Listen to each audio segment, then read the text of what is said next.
Wait. A toast. A toast to, yes, long friendship.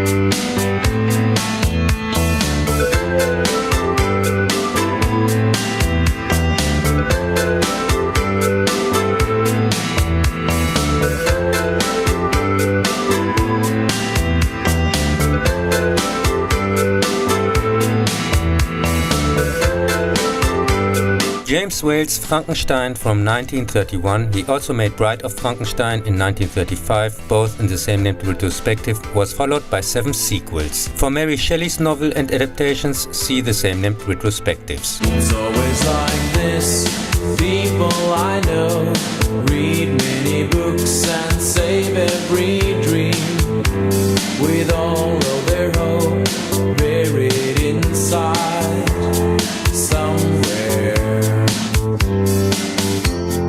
In 1939, Roland Lee's Son of Frankenstein continues the story after Bride of Frankenstein. One last time with Boris Karloff as the creature, and the first time with a hunchbacked assistant named Igor, played by the original Dracula Bela Lugosi himself. Many years after the death of his infamous father, Baron Wolf von Frankenstein returns to the town, now also called Frankenstein, where the creature and his victims are still very well remembered. The series of murders, which started shortly before his arrival, is no help either. Only the local police inspector Grog, who lost his arm to the monster as a child, has no biases. Igor, who still lives in the ruins, leads him through a secret passage into the family crypt, where the creature lies in a coma-like sleep after being struck by lightning. Wolf wants to clear his father's name by changing the monster for the better through brain surgery. However, Igor, who has the creature kill the jury who hanged him for the grave robbery, hence his broken neck, will not allow this. Wolf succeeds in resurrecting the monster, which does not speak, but it disobeys him and continues the killing spree, prompting the villagers to come axe and pitchfork wielding to the castle.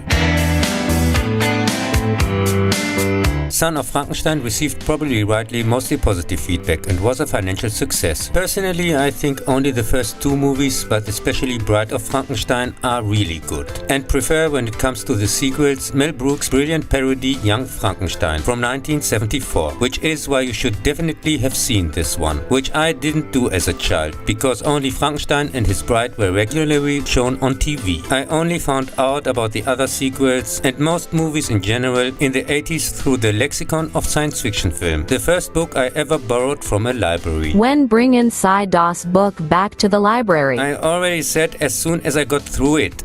And for years I thought the Mel Brooks satire had just made up the lunatic plot, with the supposed son, the hunchbacked Igor and a one-armed inspector, since I didn't know any of the characters except for the monster.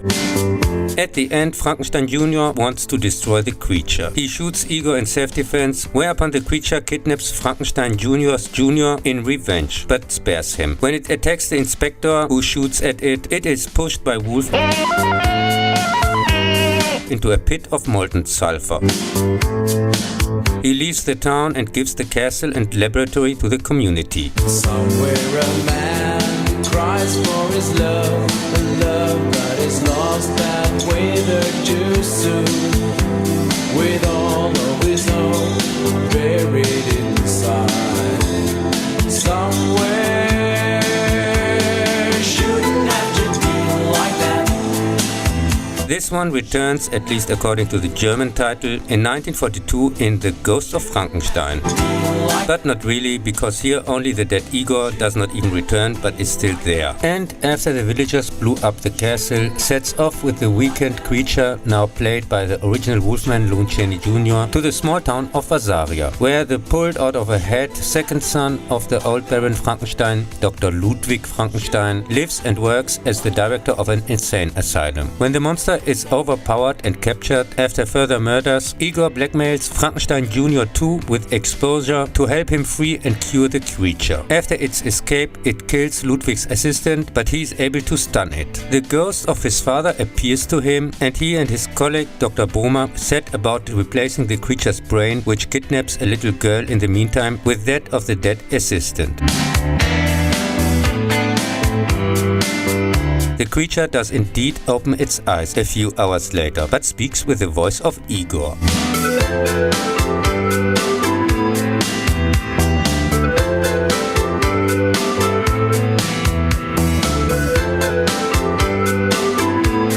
The movie didn't go down so well with critics, who quite rightly criticized the extremely weak script, but good enough with audiences to justify further sequels. It was still the last one with the creature as the only monster. Director Early C. Kenton, who made in 1932, with the undeserved flop at the time and therefore almost unknown today, The Island of Lost Souls, the first and best adaptation of H.G. Wells' classic The Island of Dr. Moreau. Later also directed House of Frankenstein and House of Dracula from the series. At the end, as usual, a torch-wielding mob, this time in search of the kidnapped girl, makes its way to the current Frankenstein. In the meantime, it turns out that Igor joined forces with Dr. Bohmer, who is jealous of Ludwig. And suddenly goes blind because he and the creature, and this is no joke, supposedly have different blood types. Obviously written into the script by someone who is waiting for a new donor brain himself. Thanks to this super lame explanation, the blind Igor monster understandably gets mad. I would be angry too if someone told me such nonsense, which sets the lab on fire, and everyone except Frankenstein's daughter Elsa is buried under the burning rubble. So all you can say is we need more time to get through the things that need to be said, with all our trust buried inside somewhere. The following year, according to the title, Frankenstein supposedly meets the Wolfman in Roy William Nale's take, although no scientist with this name appears here, just a daughter from the predecessor. And the monster already played by the original Wolfman in the last one is played by Lugosi this time, who now has Igor's brain anyway, so that it can practically meet itself. Again, Lugosi and Chaney actually met already in the last one, and Bela was the werewolf 1 year before who put the curse on Talbot in the first place. Whatever. The creature merely has a supporting role here. It's all about Larry Talbot being resurrected when his tomb is disturbed, and his search for a way to end his seeming immortality. The movie is primarily a direct sequel to The Wolfman, which was released 2 years earlier, and where Larry Talbot was killed by his father at the end. Though with a number of retcons, Talbot only transforms during a full moon, rather than every night while Wolfsbane is in bloom as in the original, which became a standard part of werewolf lore. Talbot gets accidentally freed by grave robbers, since not really dead I guess, and ends up injured in a hospital after the incident, killing a policeman at the next full moon, but the inspector and Dr. Mannering don't believe Talbot his werewolf story. With the old gypsy Maliva, the mother of the Bela werewolf, he travels to Vasaria on her advice in a futile search for Dr. Frankenstein, and breaks through the floor of the ruined sanatorium as he flees through the woods. There he frees the frozen creature in order to get hold of Frankenstein's diary, from which he hopes to find a cure. But there's only a picture of Baroness Elsa Frankenstein, who agrees to help. During the village party, Dr. Mannering comes to Vasaria to bring Talbot back to England, but when the creature also appears, they both flee. Meanwhile, Elsa finds the diary, according to which the secret of the werewolf's curse and the creature's superhuman strength lies in an excess of electrical energy in its body. And if this is reduced, Talbot should become a normal human again. Frankenstein Meets the Wolfman was the first of the so-called Monster Rally movies, which means more than one monster, that are often quite rightly blamed for the decline and demise of the classic Dracula and Frankenstein series. The fact that the creature has Igor's brain, is actually blind and even able to speak, gets lost on the audience, since it doesn't come out of Lugosi's play, and his entire dialogue, which probably caused involuntarily laughter during the test screening, was cut out. In the final, Dr. Mannering begins treatment, but instead of drowning the excess energy from the creatures, for reasons he boosts them to witness the maximum of their powers. The creature can see again, frees itself and goes after Elsa, and Werewolf Talbot attacks. At the same time, a villager blows up the dam. And while Elsa and Dr. Mannering manage to escape, both monsters are washed away along with the ruins of the castle. And even if it takes a lifetime of trust to build something strong, what happens to us with all our faith buried inside? Somewhere shouldn't have to feel like that.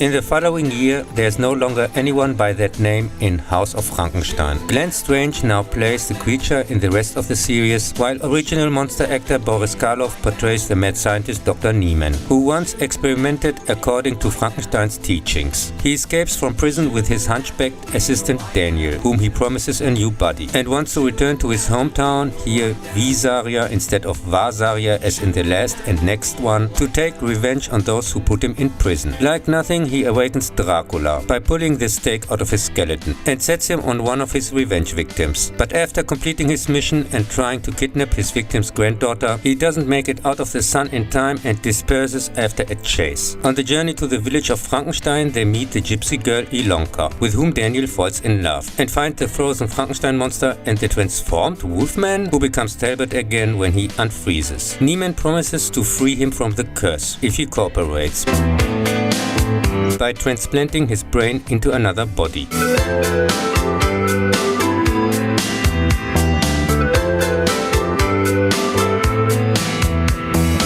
He takes them to his old laboratory in Visaria to recharge the creature with energy and kidnaps the two remaining revenge victims for the purpose of brain transplantation.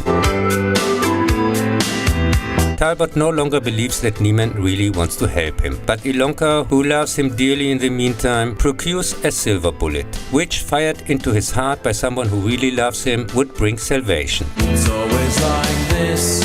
People I know read many books and save every dream, with all of their hope buried inside somewhere. House of Frankenstein without Frankenstein, it's not his house either, as it was washed away in the last one, was rightly crucified by critics, but still successful at the box office and is at least not as bad as, with almost same cast and crew, its sequel House of Dracula, which is also not set in his castle, but in a kind of monster flat-sharing community by a Jekyll and Hyde wannabe, already staked in the Dracula retrospective. Originally, the Mummy, See the Same Named Swan song was also supposed to appear in this simple-minded crap at kindergarten level, but was removed from the so-called script for cost reasons. In addition, Dracula, also because of Bela Lugosi's awful creature appearance from the predecessor, was portrayed by a different actor. Somewhere a man cries for his love, the love that is lost that withered too soon, with all of his hope buried inside somewhere. Shouldn't have to feel like that. At the end, and I really mean in the last minutes of the movie, Niemann finally awakens the creature, while the villagers once again set off with torches to the current Frankenstein replacement. Shouldn't have to feel like that. Ilonka shoots Talbot before dying herself, causing Daniel to rebel against his master, and thrown out of the window by the creature. The mob invades the lab and drives the monster, with Niemann under his arm, into the swamp, where they sink into quicksand. Shouldn't have to feel like that.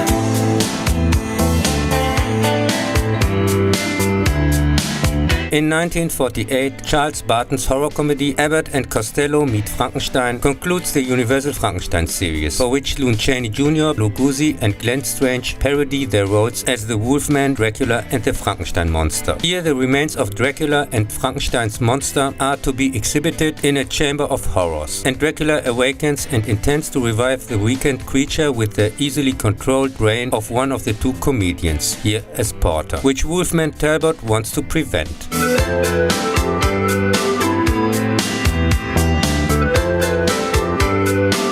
The The first of the Abbott and Costello Mead movies rightly received mostly positive feedback and is widely regarded as the best of the series. In the following years they also meet The Invisible Man, Jekyll and Hyde and The Mummy. Boris Karloff declined at that time, but did publicity work as long as he didn't have to watch it, according to his own statement, and posed, for example, for publicity shots with a ticket in front of a movie theater.